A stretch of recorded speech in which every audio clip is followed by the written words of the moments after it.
Good morning, good afternoon, dear students. So, welcome to another session of DSP architecture and algorithms.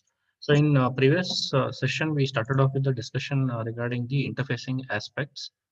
So, in that one, we started off with memory space organization related to, in general, TMS 320 C54XX series of devices, that is DSP processors.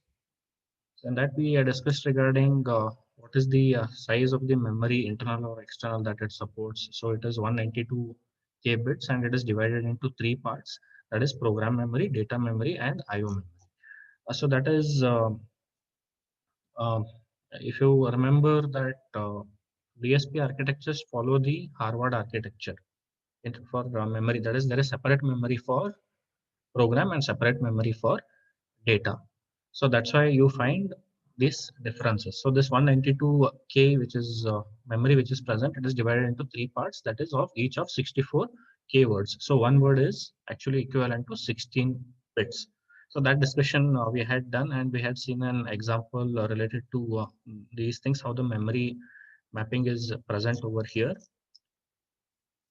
So in continuation with this, so we start off with the discussion regarding the external bus interfacing signals. Now, when we want to map some external devices, so here in this case, it might be the memory mapping what we want to go ahead. So how do I go ahead with this mapping? How do I get connected with that external memory which is present or external device which is present? So for this purpose, we have to use the interfacing elements. So, and in order to have exchange of the information, that is data being either written into or taken from the memory. If it is a memory, this thing, if I have to write something into the memory and read something from the memory, then I require a bus interface aspect. And apart from that, if you're storing the information or reading the information, you should know what is the address location of that data.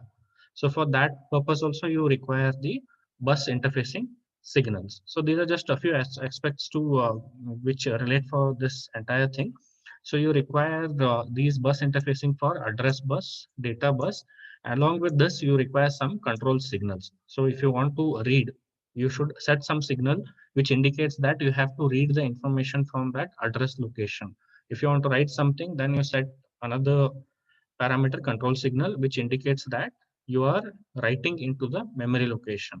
So in the similar way, we have different interfacing aspects. So depending on what all elements you will be connecting. Now coming down to the first part, that is the memory interface. Now here, what happens is we have on-chip memory in the DSP processor, so which is actually very fast enough to access. So that is the purpose why you look forward for having on-chip memory, because your DSP processor looks for fast processing. Now, but at sometimes what happens is you might require memory which has to be off chip. That is, say memory is not sufficient or something other things come over there. So in that case, I require some off chip memory. So if off chip memory is there, then I should have a mechanism in which I can access that off chip memory. So before going into this thing, so just few aspects which are related to actually microprocessors, which will be helpful in a DSP processor understanding. So I'll be just going through in brief, not in detail, so that we'll have just basic understanding of how this goes around. So here we can see that we have, say, a microprocessor which is 8085. Then we have the memory. So these two are being interfaced. I'm just assuming that interfacing has happened. So now, say I'm assuming that this memory is externally connected to this 8085. So here we have the address lines, which gives me the information regarding which location I have to access. And data lines will help us to exchange the data either in or out of 8085. That is either read or write the data to the memory. Then in order for this purpose, we require the control lines. We require the control lines stating, say, read and write control, chip select control, or chip enable control. So these are different things which come over here. So in similarly also in DSP processor, we require some same aspects. So here just an example they have specified. So here we can see that there is higher order address bus, lower order address bus. So don't worry about these terms because this is multiplexed address and data latch. So it depends on address latch enable, so which is being selected in 8085. So at present we are not concentrating on that. So these two will be the address buses, and this itself will be utilized as a data bus. So once address has been accessed, you can go and access the data in 8085. It is in this form.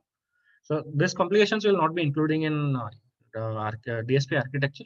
This is just for information purpose what we are looking forward. So we are having the address bus, then the data bus, then we have some control signals like ALE. Actually, this is the main control signal, whether IO or memory. This thing is there, IO device or memory device. Then read bar, write bar. So these are the things, and you might have even ready signal which is present in 8085. You have sorry in DSP architecture you have this feature that is ready signal. So these are just control signals which are present. These are the address buses. This is actually address plus data bus, which is actually multiplexed version in 8085. So similar kind of things you can observe even in the DSP architecture. Then apart from this, okay, I'll come to this part again. So here we can see that one specific DSP processor they have taken, that is 5416, which is your Texas Instruments processor. So it is actually having how many, this thing 20 address bits. So 0 to 19. It is having 20 address bits which are separate, no multiplexing anything. Then you have data bus 0 to 15. It implies that it is 16 bits. Then you have say control signals, which is DS, PS, and IS. So these are all if you have DS bar, TS bar. So if you have signals in this form, right, or representation in this form, it indicates that this pin is active low. So that is whenever this is zero, that time it is active. So that is what it implies. So this is data space select, program space select, and IO space select. So you have three different, that is program and data, and last one is the IO. So which one you are choosing on these? And there are again several combinations which we have to look out in a few of the aspects. And again, it may vary from device to device, that how many address lines are there. It may vary from device to device. So this is specifically for 5416. So then you have read write signal, then you have memory strobe, which is active low. Then you have IO strobe. Again, this is active low. You have ready signal, that is data ready signal indication. So this again will come to know where it is being utilized when we are exchanging some information, when we are say using say interrupt, or if we are going for some interfacing aspect, we are polling the device. We are polling the device. So I want to know whether the device is ready to receive the data or send the data. So I can make use of this pin over here. Then we have hold bar, which is hold request, then hold acknowledge. You have microstate complete, interrupt request. Then you have interrupt acknowledge. Then we have external flag output and branch control input.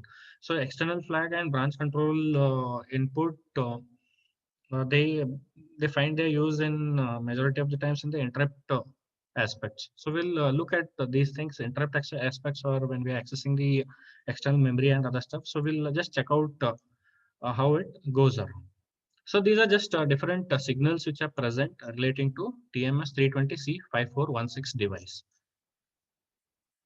So now let us just look at one timing diagram. So before coming to this, this is a very general thing what they have specified here. So before coming to this, so we'll just come to timing diagram which is present over here. So let us have a look. Okay, it is not.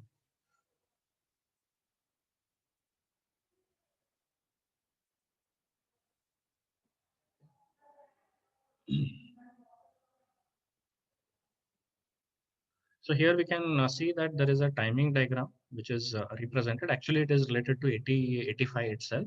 So we'll not go in details of these things. So here, what is done is we'll be having something specified as opcode fetch, and then will be based on what is the opcode. Opcode in the sense you might have come across instructions in uh,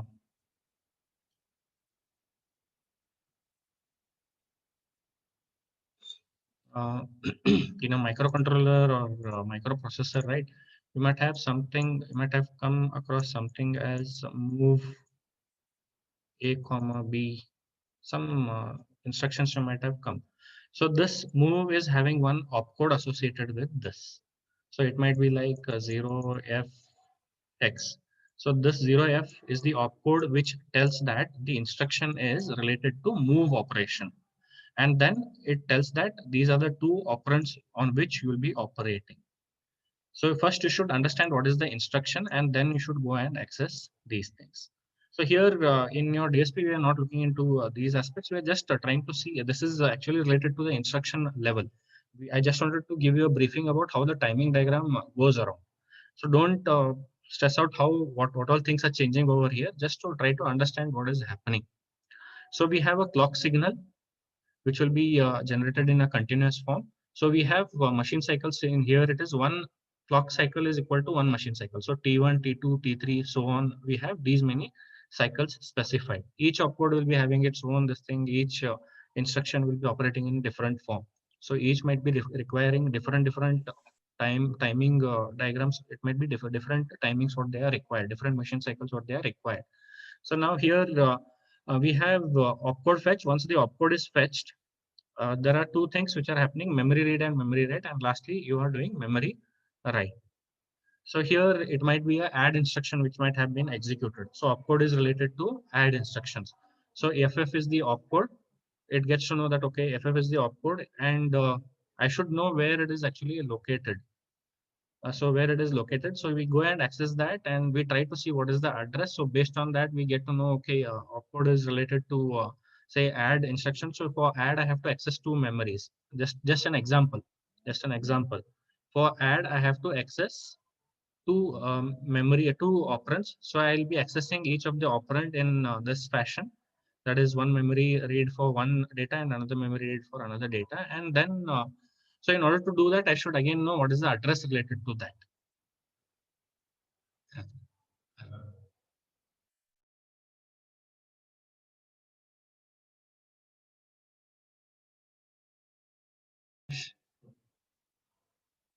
So here we have this part, memory read and memory write. So we'll be accessing that, we'll be performing the operation, and that result has to be stored somewhere. So I should know where, which location I'll be storing it. So this is how it is related. So this is the address part which is related here. So since we have in 8085, we have actually a multiplexing facility with the address and data per bus. That's why this is coming in this form. Otherwise, here we can see that in one this thing only we are accessing everything. So it is, so here we are accessing everything.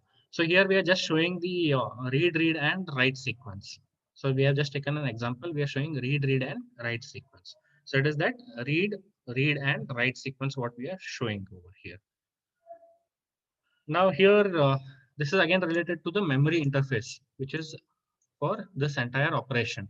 So here when we check out, we have the clock information. So during one clock cycle, so at the start, right, at this point, you start off, and during the next this thing, it is ended.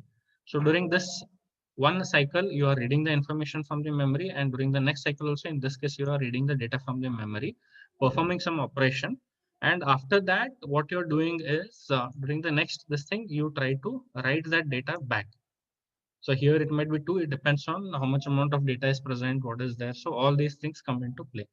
So here, based on the address, you access that information, read that information, and then you store that information at some particular address. So this is what is happening in this case. Okay. Now,